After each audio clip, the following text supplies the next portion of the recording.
Hello to everybody just joining the call. Welcome to another episode of The Alignment, our July episode.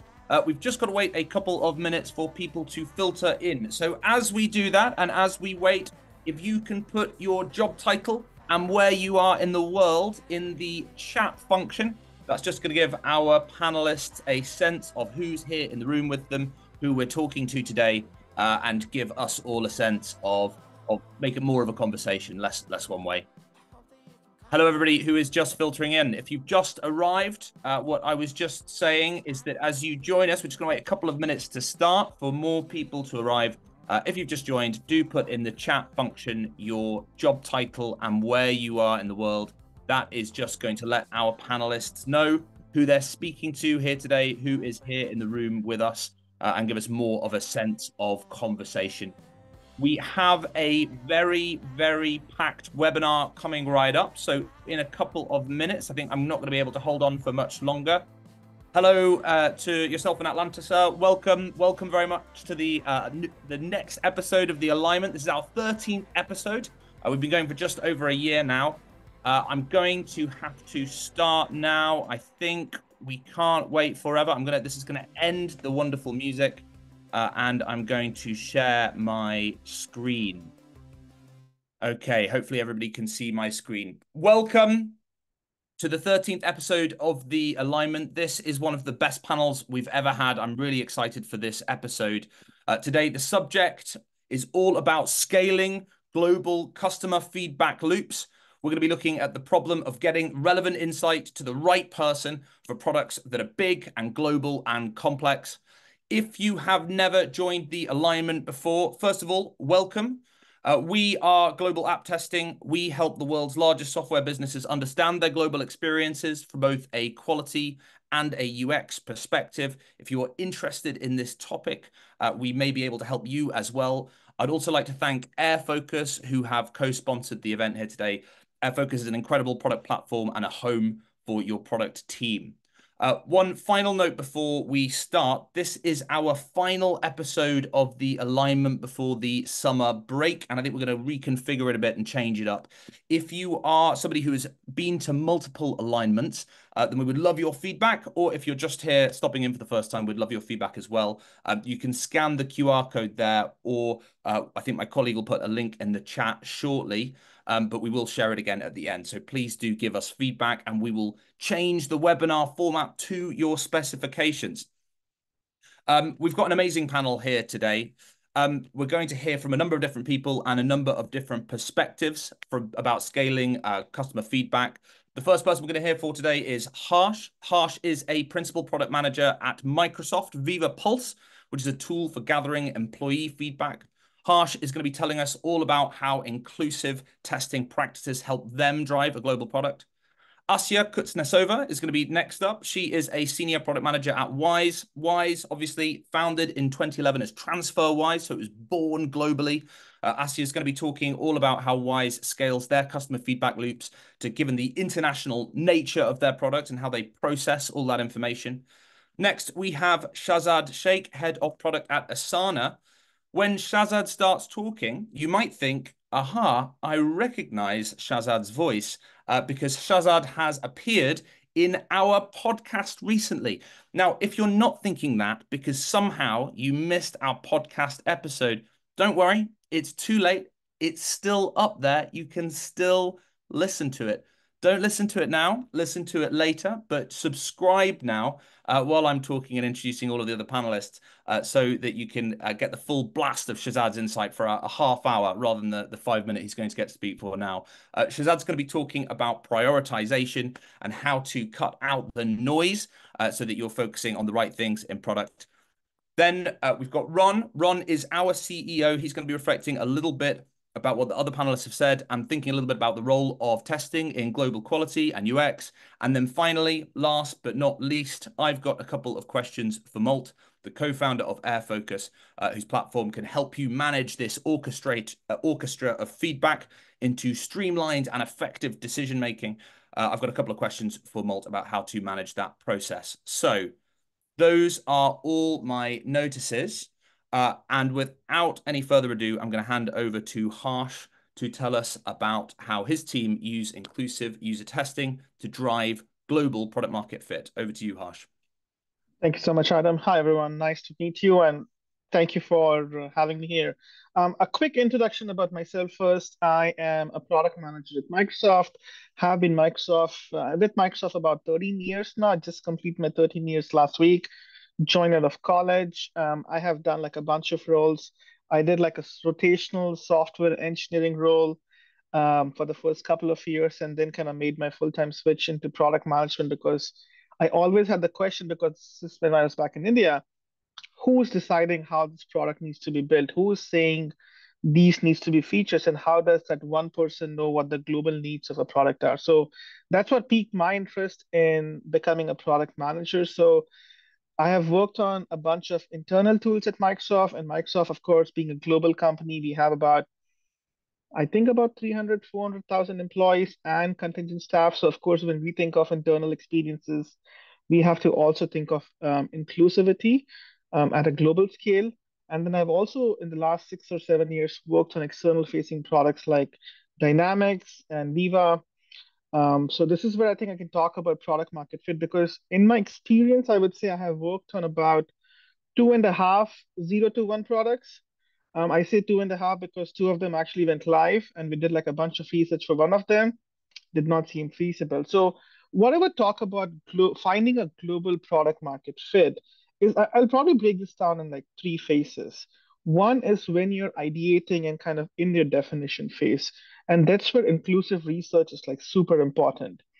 When we are trying to understand the problem statement, do not focus on just North America or Europe, for example, because it's very easy to find people in your time zone. We work with a research team, and when we are kind of doing a research screeners, we ensure that we kind of ask questions which will help us get as many different types of people to talk to, different roles, different geographies, different abilities, different languages, different processes. So when you're kind of doing your research, make sure a research screener has those right level of filters, I should say, to identify different sets of people you can talk to. Um, the next phase I will talk to about is like when you're kind of doing your early stage preview or early release cycles for a product. Of course, we try and do like a lot of internal previews, test with a global scale internally within Microsoft, but also we have lighthouse programs, what we call it, just like an informal, unofficial name that we use within our team. It's basically work with a bunch of customers who are your close fans, advocates, and really direct feedback givers, And when we kind of look for these lighthouse customers, we try to make sure we are going across the globe. We are talking to customers in different segments. We're talking to customers in different geos, understand their processes, and really go from there. One other thing I would probably share an example is we have multiple employee resource groups at Microsoft. We have like French speakers at Microsoft. We have Arabic speakers at Microsoft. So this is something I did for one of my products 3 or 4 years ago. We were facing a lot of localization issues. And of course, we have an internal localization team, but they translate the words, not necessarily the context. So what we did was we kind of meet with our employee resource groups. I had this French customer who was reporting a lot of issues, and of course, I don't speak French, and I needed someone's help to really tell us, like, hey, where is your feedback not going right? And of course, I cannot rely on the customer for all of that. So I met with some people from the French employee resource group. I kind of walked them through the happy parts of the core flows in the app. They told me, here's where your translation is correct, but your context is kind of putting out like a wrong word. So how you do localization, how you verify your localization is super important. And lastly, I think every product manager will tell you when your product's ultimately live, when you look at your telemetry, don't just look at your top level numbers. Make sure you're looking at your numbers sliced by different geos to really see what areas are working well, what countries are using, not using, how are different countries using your app. So I would say in these different ways is how we really get our global scale for any new product that you're trying to find the product market fit for. And I would say at the end, it's very easy to kind of overlook globalization, localization when you're kind of trying to build a new app, but that's how you truly become a globally successful product versus just something that works for North America, Europe, for example. So happy to share, answer any questions later down the line. Whoops. Thank you so much, Harsh. Yeah. That was super interesting. I am going to hand straight over to Asya now to tell us about how Wise scale customer feedback loops in a complex international environment. Hey everyone, thanks Adam for the introduction. So my name is Asya, and I'm responsible for accelerating product growth at Wise. Wise was founded as TransferWise with a mission to make international money movement instant and affordable. Since then, we became a unicorn. We now offer all the set of international account services all over the world. Now we operate in more than 160 countries and support more than 40 currencies, which is huge. And the important bit to understand here is that our product offering is different by regions, depending on compliance, regulations, licensing. And when you work at this huge scale, it's very important to invest into customer feedback loops to be successful. So for us at Wise, we always put customers first. And before we actually invest into collecting customer feedback, we try to ensure very solid internal feedback loops to make sure that everything that we do and release to our customers is already up to their needs and quality. And to do that, we have two pillars. First one is how we structure our product teams, and the second one is how we hire. So in terms of the product teams, we are divided into global and regional ones. So for example, I'm the part of the global team. So global teams are responsible how product or any feature looks globally. But we work with the regional teams to make sure that we have a required infrastructure, regulations, licenses to deliver it to the market. But most importantly, regional teams, they're representative of the customers in this region. So when I create a feature, I already can incorporate a feedback from customers to make sure that the feature is scalable globally, it works in all the markets, but at the same time, it's tailored for specific regional needs. And another bit, which I, to be honest, think is one of the most important ones, we hire very internationally, meaning that in Wise, we have people from all over the world. For example, my team is 15 people, and we literally all from different countries, speaking different languages, apart from English, of course. So every time my team is working on something, we are already able to understand the market needs. We are already able to test certain things for different markets just to use my own team members to ensure the quality, which really helps and speed things up. And all this approach is really important for you to always stay in contact with customers without actually going and reading customer feedback, because you always have people around you who are able to explain what is happening in different regions. But then, of course, we invest a lot into collecting and structuring customer feedback. We work a lot with NPS, customer tickets, doing interviews, doing research. And there is, again, two very important pillars there for us. We try to quantify everything and we look at data. I think Harsh mentioned the same. For example, I never look at the data overall globally. I always look at it by region, because the growth overall doesn't mean that all the region performing the same. So literally all the metrics that we have are divided regionally. All the customer feedback is quantifiable and divided regionally. And then we have tools that helping us to structure and consume feedback from all over the world very easily. For example, all the customer tickets or NPS comments automatically translated to English. So to put this into the perspective, for example, as a part of the growth initiative, we launched giving certain customers the first free transfer with Wise for free. And then I saw that our NPS comments were a bit down in Brazil. I went there by myself, not speaking Portuguese. I very quickly were able to structure the comments, read through them, and I very quickly understood that there are certain things with discounts. Then I went to a regional team, and together we were able to understand what is going wrong and how the solution should look like. All that took me 2 hours to investigate and solve the issue. And I think before that it would took us like weeks to hire a team to find someone who speaks Portuguese to launch a customer research. But now with the tools and data, I'm able to notice this and fix this in 2 hours, speaking English sitting in London for Brazil market, which is of course amazing. So to sum this up, I think working with customer feedback, it's a lot about prioritization because you're dying in a lot of information and a lot of noise, and it's very important to structure it and prioritize. So everything what we do, we evaluate impact and effort all the time. But I will let Shazad to talk more about it because we are product managers. We can talk about prioritization for hours. I need to be mindful about time here. But I think how WISE structures feedback is really helpful for us to always be in contact with the customers and understand what is happening in all the markets. And I think it's what we do is one of the best practices out there. But at the same time, it's still a challenge, and there is a huge room for improvement. For example, in the past few years, we almost doubled in size.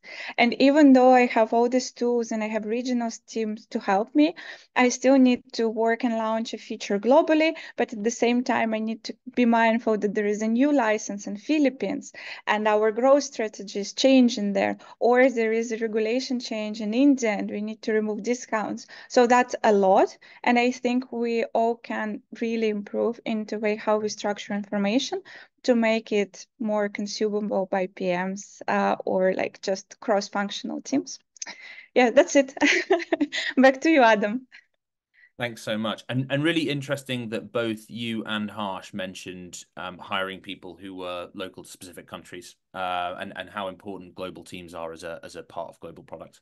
I'm going to hand over to Shazad now, who will be talking all about prioritization, insight versus noise, identifying what's not important in product management.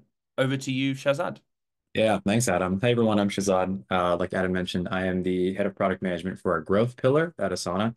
What that means is everything related to product-led growth. So activation, depth, breadth, frequency of engagement, preventing churn, expansion, as well as all the work we do to drive kind of really habitual usage of Asana is what my pillar works on. Prior to Asana, I spent a few years at Facebook, and before that, I was a PM in a bunch of different places. I think the common thread across the board in all of my product management career has been the fact that you get a plethora of feedback every single time you launch a product or you're trying to launch a product. And I think that's actually a blessing more than it's a curse. And Asya mentioned that you have to prioritize, right? So what is signal? What is noise? When you ask someone, is my product good? Do you have any feedback? 9 times out of 10, they'll have something to say. It's really up to you to figure out what you do with that feedback, how you actually action on it. And I think one of the methods I have used and I've coached other PMs to use is what exactly are you looking for? What opportunity are you looking to assess? What relative leverage are you looking to apply for that feedback? And as an example, you might get feedback that is kind of all over the place about, hey, I don't like the UI. I don't like this specific workflow. And you might start to see certain patterns over time. And then you might get feedback that's just very opinionated to say that it just doesn't feel right. And that's okay. Not everybody's going to love your product. Not everybody's going to be a big fan of every single decision that you made, but you will start to see certain patterns. So the idea of identifying signal to noise becomes really important. And it also becomes important when you know your own product when analyzing feedback. And what I mean by that is you might have a customer or user saying that this specific capability is not in the product and it's bothering me. It's not helping me to complete the things I need to complete. Where in reality, you want to dig in and try to identify what problem are they looking to solve. And if you start digging into that, you might actually already have a solution for them in the product. And that actually might start becoming a problem with discoverability or user education or the way that you're communicating the value and the capabilities in your product. And that is actually the feedback that I wasn't able to solve the problem I had versus I didn't get this feature or this piece of functionality. So I think the two main points, if there's any takeaways from this, is that you will get a ton of feedback. I don't think that should ever stop, nor should you ever be afraid of that. But it really is about what leverage are you looking for? What kind of prioritization do you want to do? You can't address every single problem. You can't address every piece of feedback, but there are some that are going to be heavy hitters and others that you might want to delay to address later. And second, it's the feedback needs to be translated based on the lens that you apply on what you know for your product. So if you know your product well and you know the capabilities that you offer, really the feedback might actually already be addressed. And maybe the problem is actually, well, maybe I didn't communicate the value properly, or I haven't shown exactly how a user can go solve this problem versus addressing the feedback to say, well, they're asking for exactly step one, step two, and step three. Now I'm going to go need to build that or need to apply it. Thanks very much, Shazad. So, Ron, we've heard three speakers, three takes on scaling customer feedback loops. What are some of your reflections? How can you drive deeper understanding of your local personas with feedback? Well, I mean, everyone has already had some great points. We used to do these things called testathons, which is like a hackathon but for testers. And all you do is you bring down a whole load of like maybe 50, 100 testers on a day, and we would test an application. And we began experimenting with different ways of playing with this idea.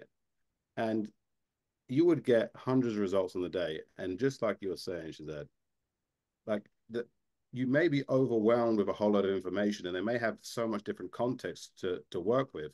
But oftentimes we would find that people just didn't understand or know where or how to accomplish the task they wanted to accomplish, more than the features not being there when we do some of these testing events. So I definitely echo and remember that.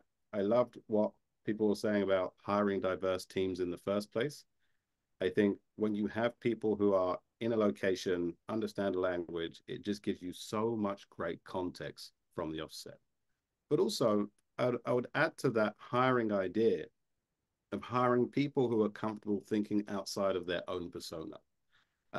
Because we ran an experiment at one of these testathons where we had two groups of people. One group of people, they were told to just test as they are. And we had another group of people where they did a whole exercise playing with and trying to understand various personas before testing. And the second group just were able to uncover so much more richer information and richer insights from that perspective of just making sure they're thinking beyond their own persona. It was pretty cool. And we did a whole lot of research for 2-3 years on, how do you grow your company and how do you do it in a way that has a quality product at the end of it. And one of the concepts we came up with was, instead of just having a persona, having local personas. And this is really that realization that I think Asiya was talking about, that each location that your application is used in has a viewpoint of how that product should be used. And it's often slightly different. And so when we've seen people trying to test this and improve their product, we've seen three main ways that they've done it. The first is they've actually just sent their team to the location. I think Airbnb team used to do this quite a lot. They would just fly an engineer with a whole load of devices, and it was great because the empathy that the engineer then had to fix and deal with the problems was incredibly huge. But also, when you do that, you kind of miss some of that local context, you miss that local nuance of someone that lives there. And also, not everyone has the budget to continually fly their team to Brazil once a week to find stuff out.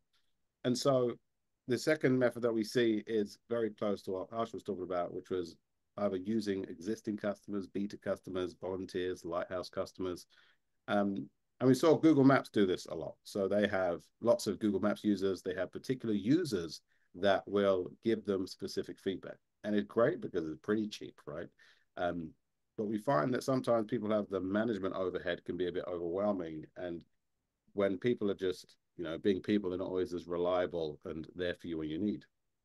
And I guess the third method that we see people using to try and scale this kind of feedback from local personas is the kind of work that we do, right? Where you have a lightweight model where you can have user panels or testers that work with you immediately. And just as Harsh said, that there's different phases that, teams like us working. There could be the definition phase where you're just trying to get some UX insight on an ideation of your initial product.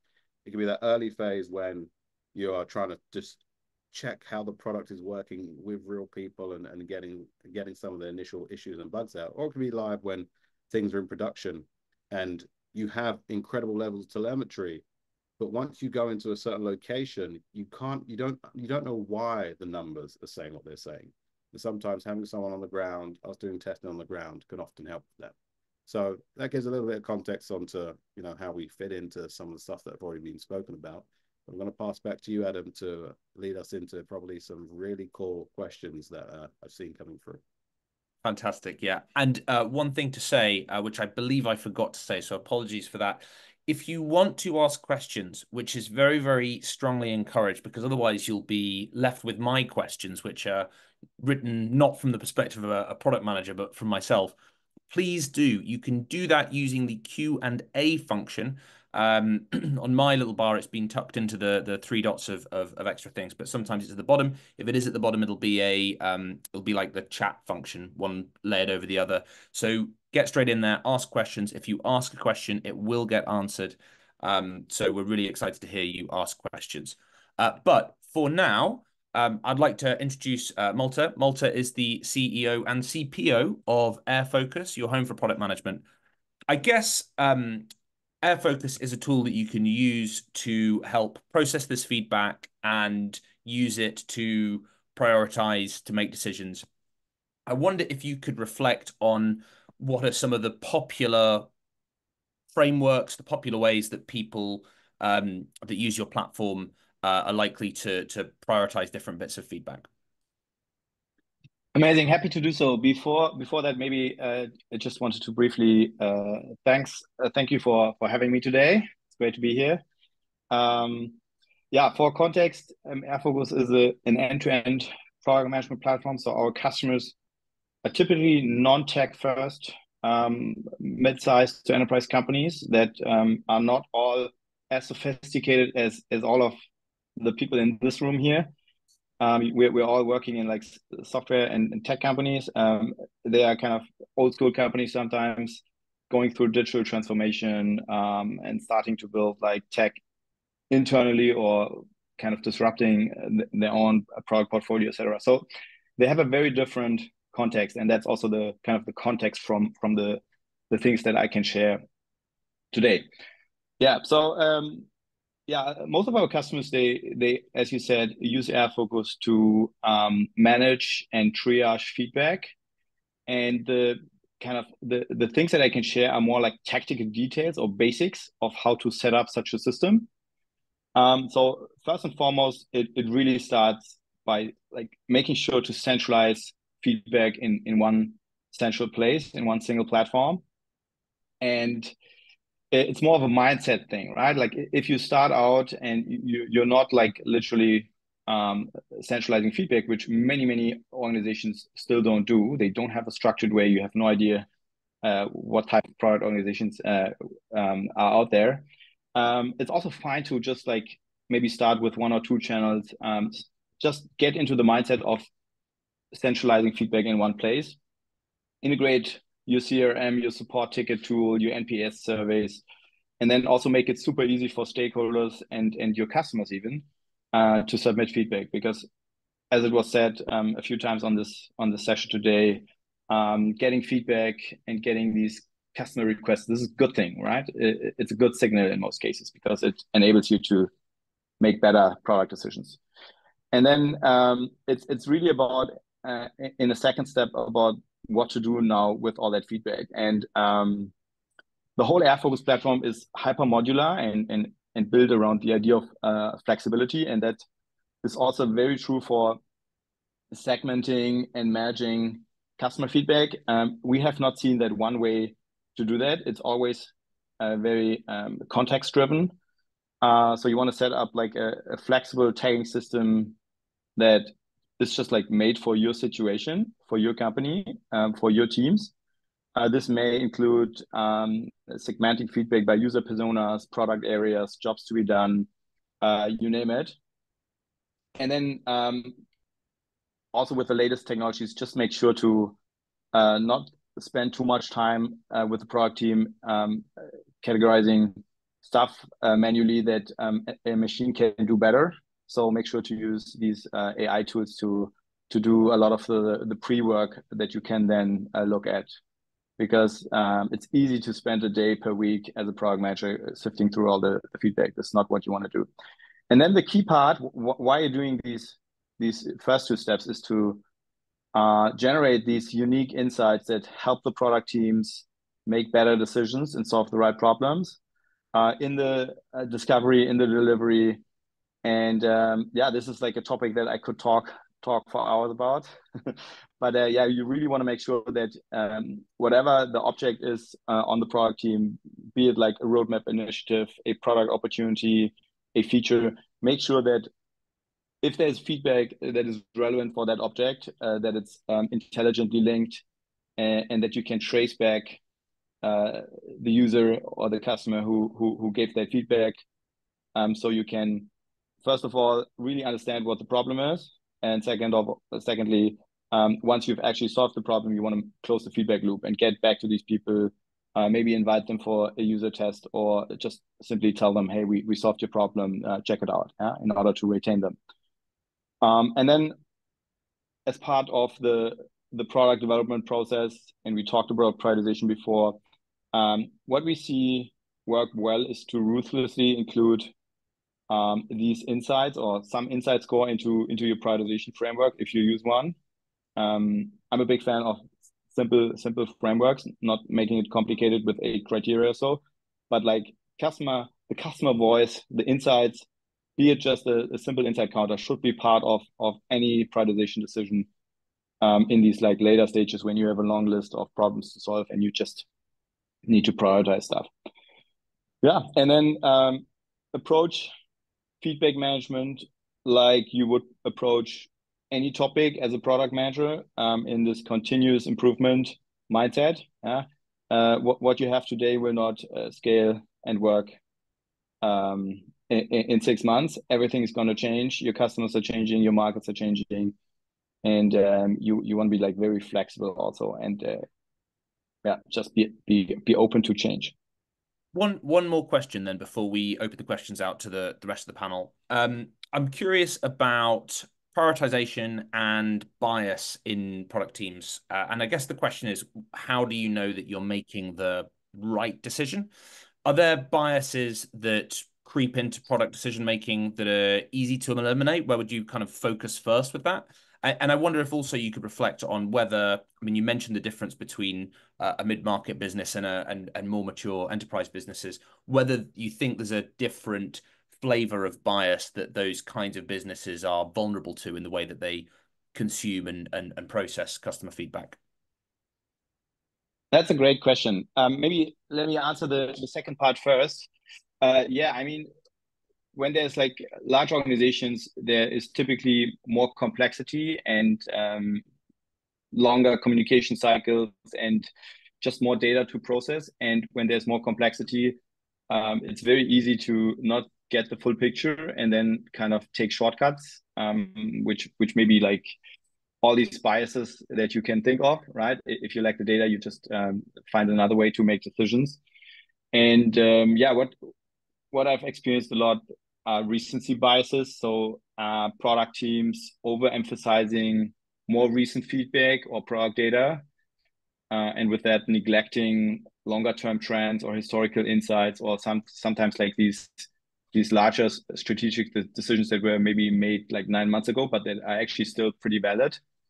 So this is just very difficult to mitigate, but one way to do that is just as a team to practice this regular self-reflection. Yeah, maybe in these like decision makings, assign one person in the group with the head of the past looking person. So kind of like a role play. You ask that person to make arguments in the favor of like more recent feedback. Another mitigation tactic could be to just very ruthlessly add acceptance criteria. So when you make these decisions, just make sure you check the box, not just check the box, but literally do the task of setting the filter to look back 9 months ago, 2 years ago, is that kind of preventing yourself from this recency bias. Another thing that I'm seeing a lot is like the bandwagon effect. So you're following trends without really critically evaluating whether this applies to you or makes sense for you. And I think there are quite some use cases around AI lately where you're just like following the trend, and you think you have to build AI into your product, and you have to have that AI summary here and there. And another point that falls into that category as well is like the extent to which you look at competitors. This is like a really difficult problem because I'm super guilty of just like being competitor obsessed. But I know it's not a good thing, and I'm forcing myself to not look at them too much. I'm just like a paranoid person with that as a founder also, right? The incentives are different, but it's usually not a good thing, right? You want to work on your strength and don't constantly compare yourself to some other companies that have a very different context. Yeah. Fantastic. Thank you very much. I'm going to open the questions out to the panel now. Just before I do, one final reminder, if you do want to listen to our podcast, it's got all kinds of fantastic insight on it. And if you would give us feedback on the alignment, my colleague will drop the link in the chat right now. So please do let us know your thoughts. And I can get this slide out of our faces and make it more of a normal conversation. Hello, everybody. I want to start with one of the questions from the entry form. So one person writes, as an in-house localization team, we conduct localized user testing and gather a significant amount of qualitative feedback. However, we struggle with effectively managing and utilizing these insights. How can you determine the significance and potential impact of each insight? Could you share your best practices for categorizing, prioritizing insights, especially in terms of distinguishing between minor improvements and major breakthroughs? So can I draw anybody out? We've touched on prioritization a couple of times. Obviously, it was core to Shazad speak, but could I draw anybody out specifically to answer that question? Anybody in the panel? I can go on, Harsh, over to you. Yeah, so what I would say for this one is like when you get like a bunch of feedback, it's important to categorize. I think this is what Shazad and even Ron was saying. Like when you get so much feedback, understand what's important to do now versus what can happen later. Um, I think someone in the panel was saying, you have made your strategic decisions, stay true to them. Do not get swayed by the recency bias over there. Sometimes in prioritization, it helps to understand what's your gut telling you. Like, hey, is it going to be a huge impact? Is it going to be a minor impact to users, a minor inconvenience? Or it's like a major shift that you're trying to kind of build into your product, which is fundamentally different from your strategic goal or where your initial line of thinking was. So maybe use those factors to really help define what the prioritization guideline looks like for your team, and stay true to your prioritization definitions. Like how many customers is it impacting? Is it a global scale? Is it impacting only people in one area? How many users are we seeing in that area? So maybe use some of those factors to define which feedback points are urgent. All of them are important, possibly, but which ones are urgent, which can be solved later. And also have a mind on the sizing. Sometimes sizing helps just get quick wins versus not doing it. Sometimes people have some bandwidth, they can just go fix a minor issue. That's how I will say that. Ron, you've got your hands up as well. Yeah, and I love it because Harsh kind of said most of the things I was thinking. I think that whole sizing piece ends up being pretty huge. And I'm talking about what we see some of our biggest customers do to solve this problem, right? So we see them literally step back and do a sizing task where they're trying to answer those questions of how many people is this affecting? How many people could it affect? And it's in that sizing, they kind of dig into their existing data, look at some of the stats they have in order to get a feeling or a buzz. Now, the bigger companies obviously have data scientists that do this for them, which makes their life way easier. But the other thing you can often do is, I think Shazad was talking about how someone is giving you their opinion a lot of the time. And you don't really know if that is their opinion or is actually the situation in that locale, etc.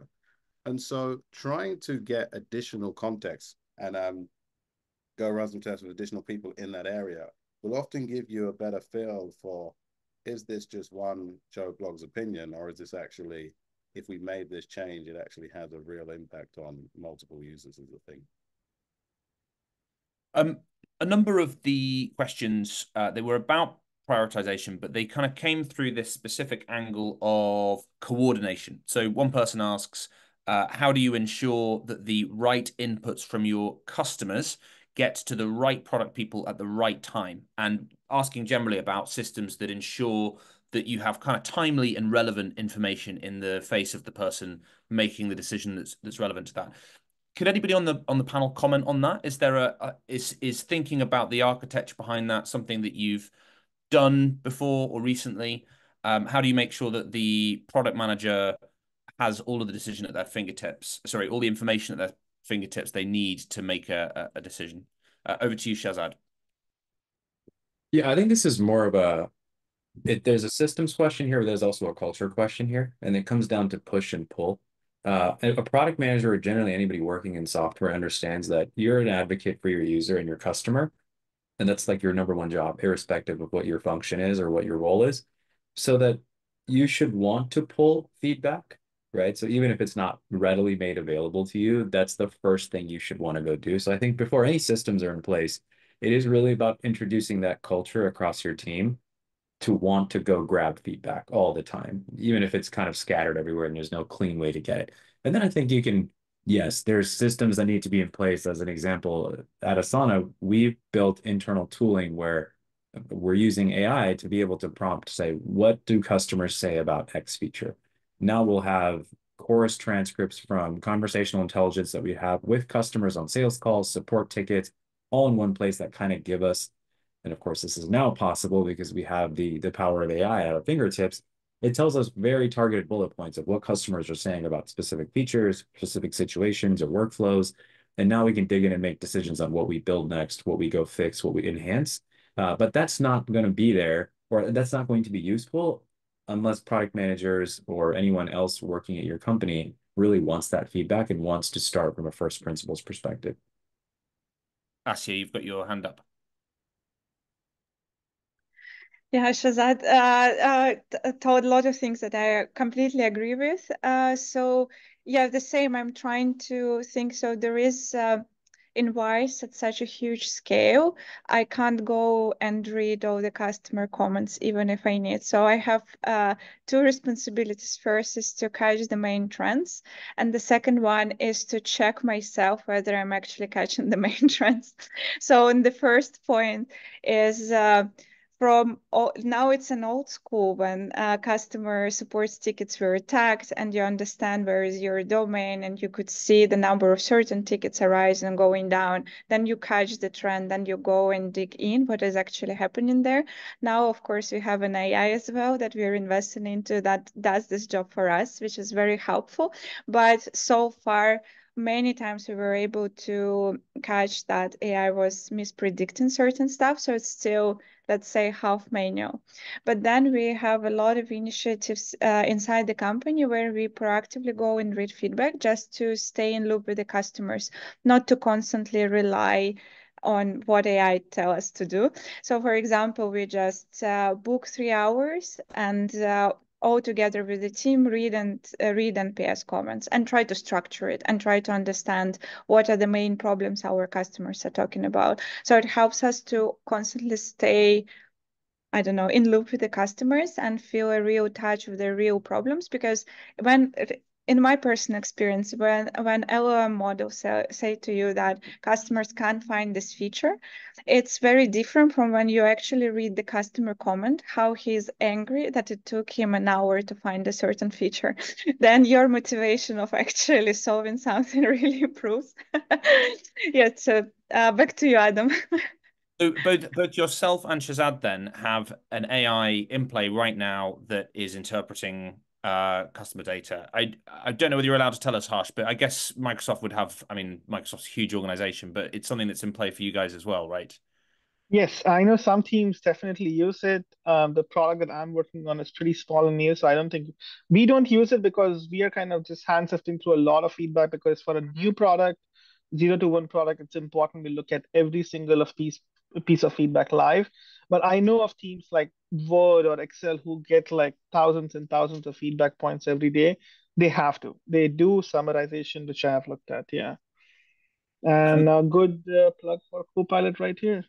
Please use it. I would like to come to the live questions in just a second. Before I do that, I've got one more question on coordination from the registration form. Somebody asks, how do we capture feedback without getting added in every customer Slack channel and group and call? I mean, Shazad, you mentioned culture, but I guess all of us can only process so much information. I've spent hours trying to refine my Slack notifications to better process the data that comes in. Do you have any advice around that? Or anybody else on the panel for that matter? I'll let Harsh go, and then I can add on. Go on, Harsh. Oh, thank you, Arshad. So I saw this question. I was kind of thinking on the Uber ride into the office today.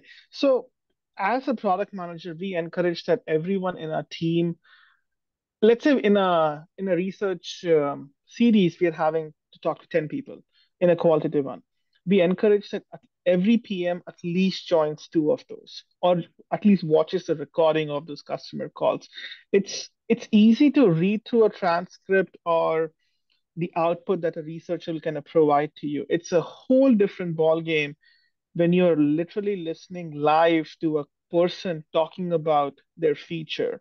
So we always encourage in our team that everyone joins at least 2 of, let's say, 10 interview sessions we are doing. Secondly, what we do is we do these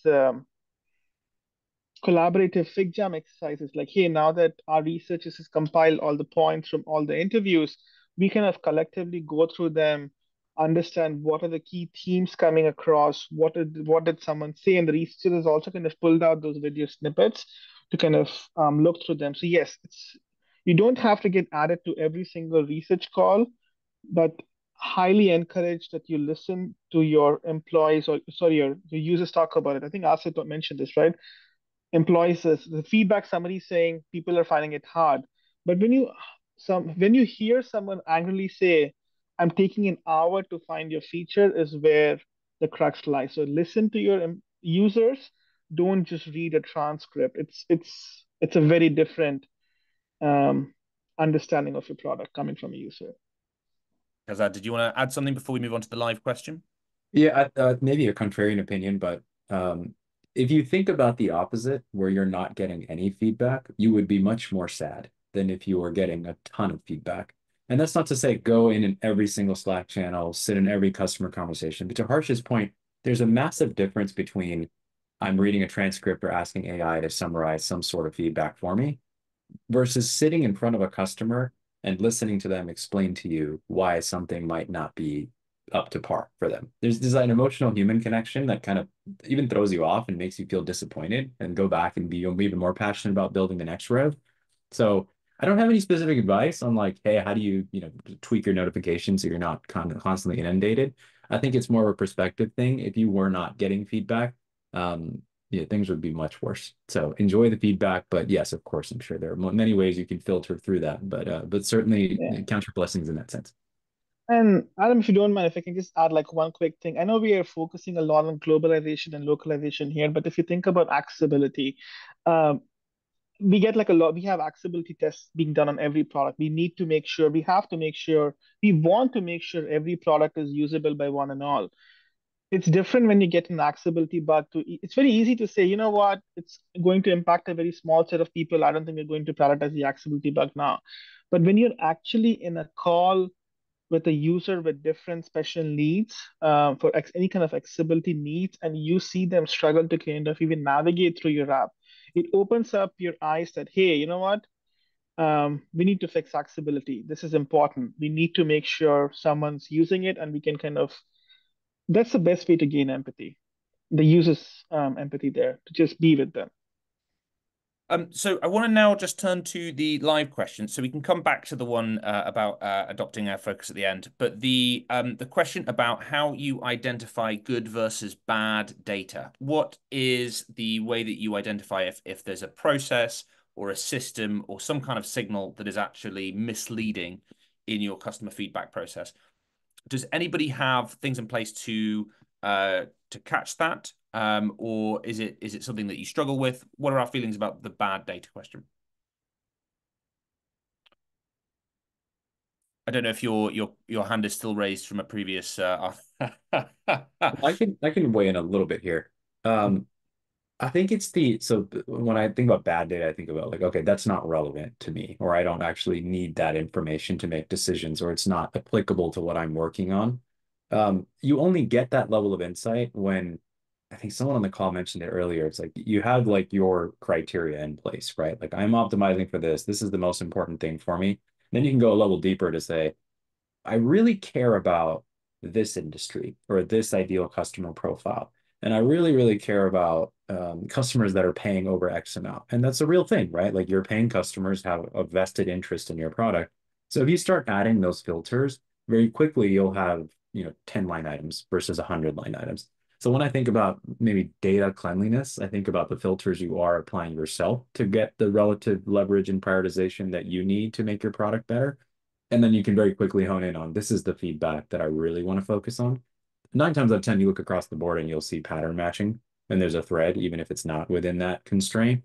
But you got to start somewhere. So I would say it's introduce filters, your own filters strategically to figure out what's, bad data and what's good data. Rich has asked, thank you very much for your question, Rich, that there have been a number of people have mentioned using AI in order to process customer data. Is that off-the-shelf tooling? Have you built that? How can people in the audience take advantage of similar processes? Is there anybody who wants to jump in on that one?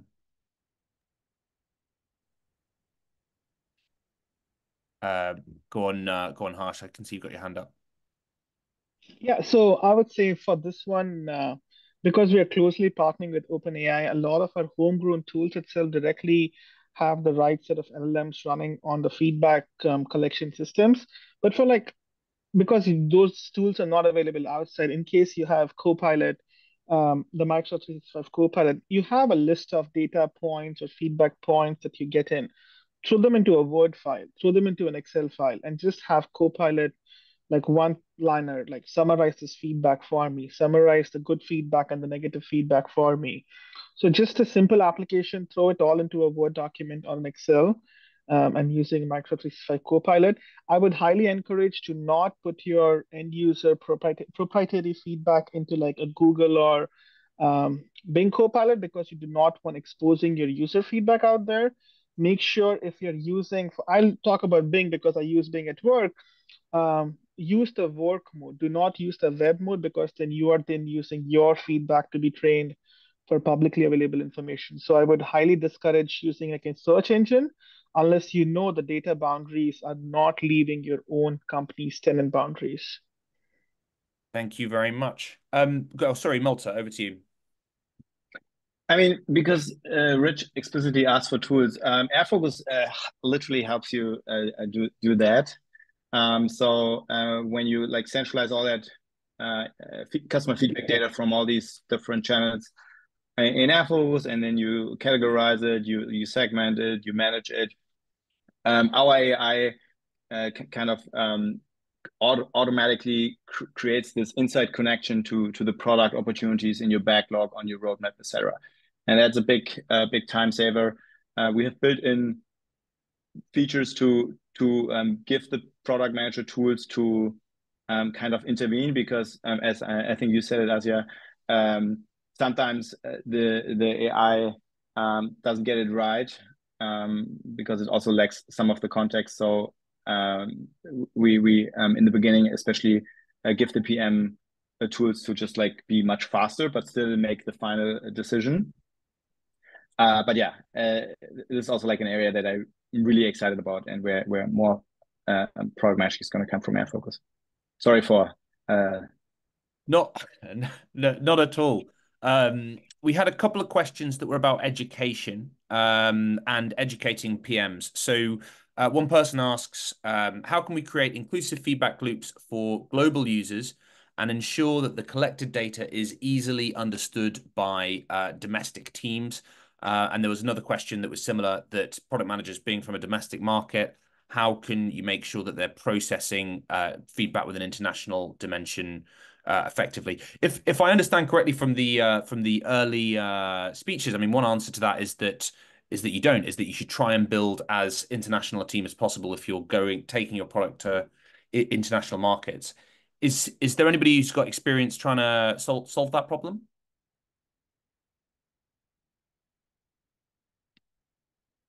Not for now. I can move straight on. Oh, Asya, go on.